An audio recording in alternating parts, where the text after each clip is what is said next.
លោកខ្មែរក្រមខែរណូចក្លិនស្នេហ៍អាសោយពីពេញលោកី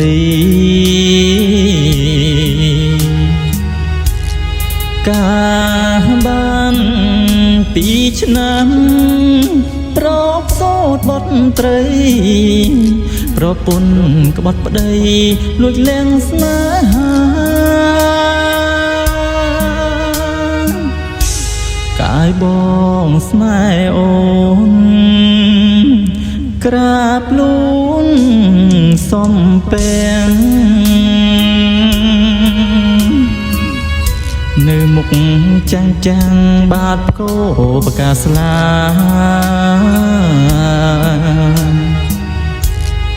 គេស្នេហ៍ស្រីវិញគេមិនបាច់ផ្កា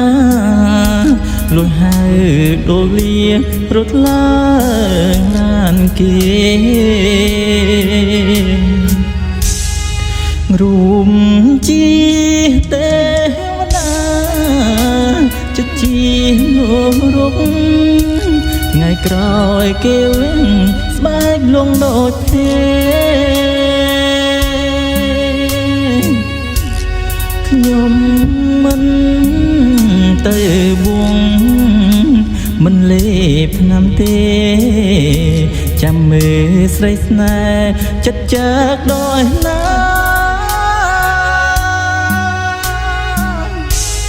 អាចោចិត្តព្រៀនស្រែកឃ្លានអត់ខ្មាំង